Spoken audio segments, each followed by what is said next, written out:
Hello hello මේ හිච්චිසානකගේ තාත්තා නේද? ඔව් මම මේ කතා කරන්නේ මිස්ටර් ජයසේකර. එයාගේ පන්ති භාර ගුරුතුමා. ඔව් සර් කියන්න. සානක ඉස්කෝලේ එන්න කලින් දත් මදින්නේ නෑනේ. ඊයේ දෙපැත්තේ ළමයි දෙන්න කලන්තේ දැම්මා. චුට්ටක් හොයලා බලන්න වෙයි නේද? අනේ හරි සර්. ඔව් සර් මම හොයලා බලන්න. හිච්චා මම හිච්චා ආවා. ඊයේ ඉස්කෝලේ යන කලින් දත් නැද්දද? කටරම් බල.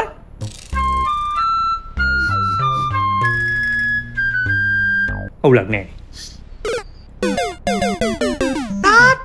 තත්පර දෙකකට පස්සේ ඇයි ඔබ ඉස්කෝලේ යන කලින් දත් මදින්න නැත්තේ?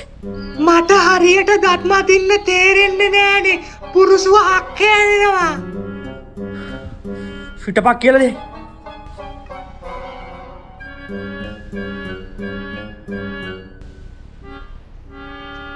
මගේ බුරුසුව දැක්කද?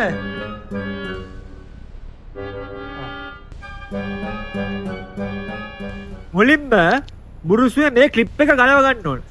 ඊට පස්සේ මේක කරලා මේ චූට පස්සට බලයම මගේ නැහැ අමාරු. අතලගේ මදින්න තියෙන්නේ. මේ හක්කින් නම් පටන් ගන්න. බුරුසු මේ ඇඩි උරේ හෙට දාන්න එපා. මේ කොණින් නම් පටන් ගන්න. ඔය බක්.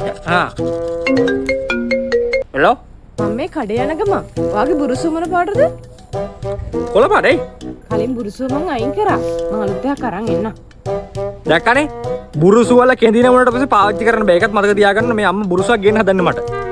අර බල්ලගේ රෑෂ් එකට ක්‍රීම් ගන්න මං ඔයාගේ බුරුසුව ගත්තානේ.